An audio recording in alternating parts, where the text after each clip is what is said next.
Hello lady killers and man-eaters. This guide will teach you on the most important aspects on how to win games in Shards of War in solo queue.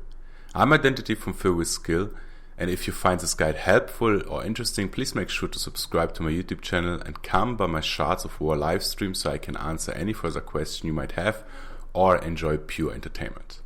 But enough foreplay, let's get in and into business. Because winners are sexy. Shards of War is all about efficient decision making. The game is so fast that making a wrong decision or hesitating with a decision can make the enemy team snowball out of control and give away a victory over the game. Please remember that we will always assume you are playing against a good team who is capable of punishing your mistakes. Training against a bad team just doesn't make sense, obviously. Especially as a newcomer, you will feel overwhelmed and you will experience sooner or later two fatal states of your mind. One, you are constantly fighting and experience a tunnel vision. At this point, you are usually completely unaware of the minimap, its objectives, and the general enemy movement, and you find yourself in a situation where you run mindless after the enemy's sentinel to finish him off. Second, this usually comes after some intense games of Shards of War when your mind is already a little bit tired. In this stage, you usually don't focus on how to win the game, but instead you are focusing on any task to convince yourself that you are busy and actively playing. As a result, you join your full team to annihilate one little scared artillery drone or travel across the map to defend your full health tier 1 tower against the mighty push of only one lane minion. Both states of mind are equally bad and will lose you more games than you are winning in the long run. The following points are the key terms which you need to have in your mind to play Shards of War on a high elo level and avoid those devastating mindsets. First, be as effective as possible. Second, always focus on the enemy HQ and find the best way to defeat it. 3. Play as aggressive as possible and make sure you act but not react to the enemy. I'm aware that being efficient is such a wide term that this is not really helpful to someone who is trying to improve his skill level in Shards of War. If I try to be highly specific in this guide and give you an answer to every single situation, then I will have this guide finished, well, never. What I can do is to give you a template of factors which you can use to analyze any situation in the game and act accordingly to it. Efficiency for winning the game in Shards of War is determined by 3 key factors. First, objectives. Second, time, which can be translated into eta. 3, risk. I will repeat those factors several times so you have it easier to remember them. Before anything else, we need to make sure we understand the factors: objectives, time, eta, and risk. Let's define all objectives in the game and judge them by an easy point system. 1 point for killing, pushing back an enemy sentinel or defeating a jungle drone. 2 points for killing, heavy damaging a tier 1 tower, or heavy damage and killing a tier 2 tower, or taking down a battery drone. 3 points for defending against a push, capturing Drake, or doing a good amount of damage to the enemy HQ. Those are the objectives and the importance in the game. Following the explanation for the other 2 factors, time and risk. We are sticking to our point system and splitting the factored time into 3 categories. 1 point for doing it later. 2 points for doing it soon. 3 points for doing it now. Here are 2 examples to make sure we are on the same page. If you are already in a firefight with an enemy sentinel, then you are fighting him now. If you move across the map to capture a drone, then you are moving now but capturing later. So we got already 2 of the factors, objectives and time explained. Let's do the last point, risk, and be over with. 1 point for risky business. 2 points for a 50-50 chance. 3 points for guaranteed success. All you need to do now is to simply calculate which decision will result in the most points of the 3 factors: objectives, time and risk. In the beginning, the system will take you some time to make the best decision of your in-game situation and maybe even overwhelm you. My advice is to record your own games and analyze them later with a pen and the printed out system. Pause the game and determine what the best decision in a given situation would have been.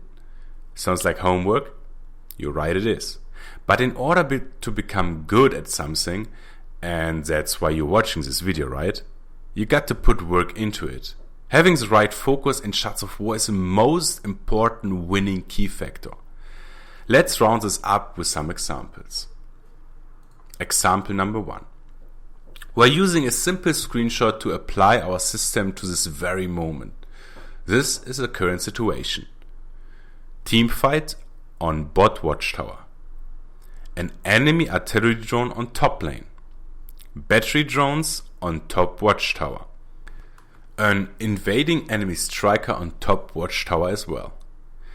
HQ is our primary target, which of course is not our direct option here. Next in line for objective priority would be defending against the lane push. Top lane, however, is rather neutral, as we have an artillery drone on our own defending the lane, so our tower is not in immediate danger.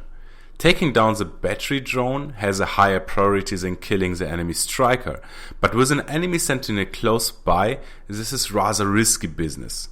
Engaging him, however, 2 versus 1 is a rather safe bet, and we have as a direction set up to use an aggressive playstyle. And the moment striker decides to run away, the focus switches to the battery drone immediately, as hunting him raises the risk of a potential gank as well as him escaping alive. Let's break it down into our point system. 0 points for defending top lane, as it is not a push. 2 points for taking down battery drone. 3 points for doing it now, however only 2 points in the risky factor category as enemy strikers engaging us. 1 point for attacking striker, 3 points for doing it now, and 3 points for being a safe bet as it's a 2 versus 1. Option 2 and 3 have the same amount of points, but as we want to be aggressive, the last option is the way to go.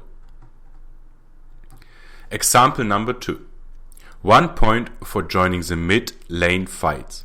1 point for arriving there later. 1 point for running into the risk that everything will be over by the time we arrive there. Second option. 1 point for taking down tank drone. 1 point for doing this very late. 1 point for not having a clue how the game will look like at this point in time, making this a very risky business. Option number 3. 2 points for pushing and applying damage to a tier 1 tower. 2 points for doing this very soon. 2 points for a 50-50 chance that this will work out. Last option is a clear winner in this situation. Even though we do not have vision on all enemies on the map, the fact that mid lane is being engaged, bot lane is getting pushed by us as well, Rhino is helping us, and the fact that only 2 sentinels could possibly engage us makes top lane push the number 1 choice. Example number 3. 1 point for killing the enemy suit or engaging Decima. 3 points for doing it right now. 1 point for being risky business. They have a high chance of surviving. 1 point for killing artillery drone. 2 points for doing it very soon. 2 to 3 points for not being very risky. Nearly all sentinels are visible or unable to interfere with you. Option number 2 is the way to go.